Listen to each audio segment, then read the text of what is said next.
Bolsonaro, Che Guevara. Meu Deus. No final das contas, tem sido o tema do programa aqui, Tarcísio, Ratinho, quem quer que seja. Nós estamos falando aqui do pós-Bolsonaro, porque o pós-Bolsonaro está posto. O julgamento começa na semana que vem, ainda tem isso, meu Deus do céu. Também está a ciência, né? Julgamento de Bolsonaro, mais um. Bolsonaro, se ainda não é, será passado, será superado rapidamente. Então, todo mundo está discutindo pós-Bolsonaro. Eduardo Bolsonaro, lá nos Estados Unidos, está fazendo o quê?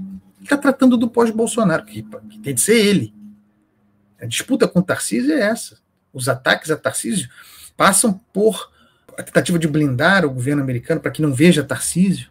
Falamos disso ontem, falei isso no meu artigo, na semana passada. Tudo isso é uma disputa pelo domínio da direita no pós-Bolsonaro. Eduardo Bolsonaro, a família Bolsonaro quer manter o controle. Tem a questão da anistia ampla. Que anistia é Jair Bolsonaro? A anistia light não interessa. A anistia light é uma que deixa Bolsonaro no limbo. A anistia light significaria a vitória de Tarcísio, ou o triunfo de Tarcísio. É isso que está posto aí. Esse é o pós-Bolsonaro. Está todo mundo falando de pós-Bolsonaro. Ainda não chegou nos Estados Unidos, né? Essa é a preocupação de Eduardo. Você, nas mensagens, você lê, você identifica isso. Pô, esses caras, se Tarcísio se tornar palatável para Trump, meu Deus do céu. Aí larga a nossa mão e aí acabou. É disso que se trata aqui, é disso que se está tratando o tempo todo, do pós-Bolsonaro. E como se organizará essa direita. Até que ponto se esperará a bênção de Bolsonaro? Bolsonaro dará a bênção para alguém, indicará alguém, chegará um momento em que isso se tornará irrelevante e que o candidato da direita, apoiado pelo chamado Centrão, né, levaria tudo a reboque e Bolsonaro junto, Bolsonaro fazendo o cálculo de que precisaria, a única chance de ele conseguir não ficar preso muito tempo passaria por uma solução, um acordo, o que virá no pós-Bolsonaro, sendo que não se pode talvez prescindir do bolsonarismo. Para onde vai o voto bolsonarista?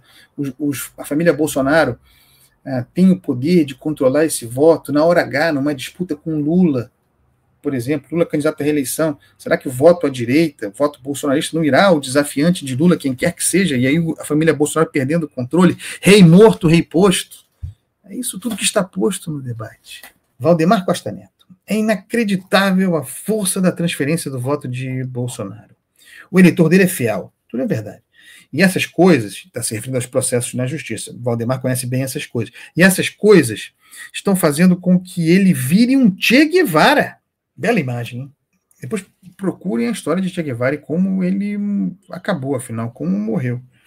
O Che Guevara tinha um carisma como o de Bolsonaro, e ele é lembrado até hoje. Tanto que o Fidel, enquanto não colocou ele para fora de Cuba, não sossegou, porque ele atrapalhava a vida do Fidel, fazia sombra no Fidel. Quem é o Fidel de Bolsonaro? Tem muito Fidel de Bolsonaro aí, hein? Querendo se livrar do Che. Não sei nem se o próprio Valdemar Costa Neto não quer se livrar de Bolsonaro também. Ele vai dar pistas depois, na próxima fala dele. Ele tinha um carisma brutal. É claro que Valdemar Costa Neto não está comparando politicamente, ideologicamente, ele próprio esclarece isso depois, ele está comparando a possibilidade de se tornar mártir, de Bolsonaro se transformar, ele fala sobre isso depois, esclarecendo, em um mito maior do que já é. A rapaziada que está lá esperando o Bolsonaro tomar uma decisão, e que está fingindo, que acredita que Bolsonaro será candidato, porque tem a galera jogando teatro de Bolsonaro, fingindo, esperando a hora que o mundo real se imporá, em algum momento se imporá, talvez seja tarde demais, mas todo mundo fingindo tarde demais para que a direita consiga competir com Lula, tá? Mas o fato é que está todo mundo jogando teatro, fingindo que Bolsonaro será candidato, que Bolsonaro disputará a reeleição em 2026. O fato é que essa turma topa transformar Bolsonaro, se for para Bolsonaro não disputar, a rapaziada do Centrão, Ciro Nogueira, Gilberto Kassab, essa galera topa transformar Bolsonaro em mártir e num mito maior do que jamais terá sido Che Guevara. Se for para resolver o problema, essa rapaziada topa. Mas o importante é outra fala de Valdemar. Essa do Che Guevara é curiosa.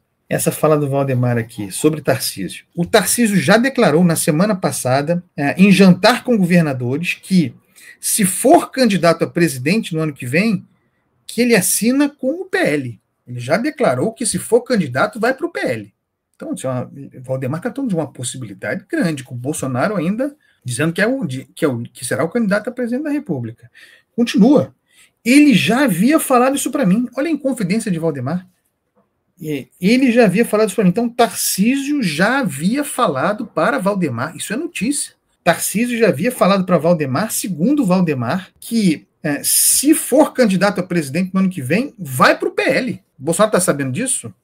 O Eduardo Bolsonaro está sabendo disso? A rapaziada está sabendo? E mais, que numa reunião que foi fechada, uma reunião de pacto mesmo entre os partidos, em função da união, da Federação União Brasil e Progressistas, reunidos os caciques todos do chamado Centrão, em jantar com governadores, Tarcísio dizendo isso, que se for candidato a presidente no ano que vem, assina com o PL. Já tinha falado isso para ele, Valdemar. Valdemar já tem o plano B. O Valdemar já está com o plano B, hein, Fidel? Mas hoje ele é candidato a governador e está em outro partido. Meu Deus. Meu Deus, está todo mundo já no pós-Bolsonaro. Todo mundo no pós. Até o Eduardo Bolsonaro está no pós-Bolsonaro. Todo mundo já está no pós-Bolsonaro.